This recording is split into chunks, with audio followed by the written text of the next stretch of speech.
একবার এইভাবে আলু পটলটা বানিয়ে দেখুন। ভাত, রুটি কিংবা পরোটার সঙ্গে আর কোনো কিছুই লাগবে না। তার জন্য আমি আলু পটলটা একটু বড় বড় করে কেটে নিয়েছি। ভালো করে ধুয়ে নিয়ে নুন হলুদ দিয়ে একে একে আমি পটল আলু ভেজে নেব।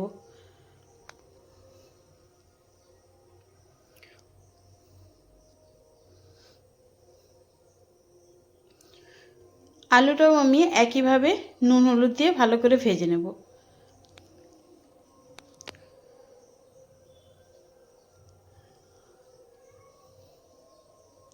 আলুটা তুলে নেওয়ার পরে কড়াইটা কালো হয়ে গেছিলো, আমি ভালো করে ধুয়ে আবারও আমি পরিষ্কারভাবে বসিয়ে দিয়ে দিচ্ছি পরিমাণ মতো তেল।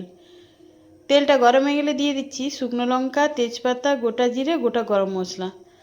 একটু ভেজে নেওয়ার পরে দিয়ে দেবো বেটে রাখা পেঁয়াজ, টমেটো, আদা রসুনের পেস্টটা দেওয়ার পরে আমি কিছুটা সময় একটু ফুটিয়ে নেব।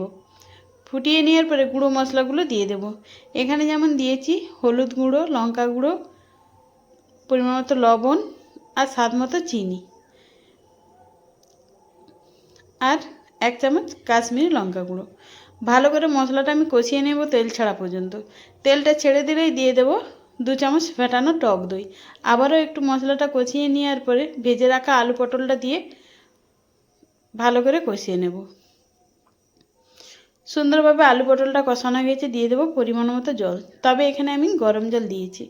গরম জল দিলে রান্নার টেস্টটা ভালো হয়। আমি আলুটা সেদ্ধ হওয়ার জন্য ঢাকা দিয়ে আলুটা সেদ্ধ হতে দেব। ঢাকা খুলেই আলুটা সুন্দরভাবে সেদ্ধ হয়ে গেছে। একটা দুটো চিপে দিয়েছি, দিলে রসটা মোটাও হবে, খেতেও ভালো লাগবে। নাড়াচাড়া করে নামিয়ে গরম গরম পরিবেশন করুন। সত্যি বলছি আর কোনো কিছুই লাগবে না আলু পটলের রেসিপি।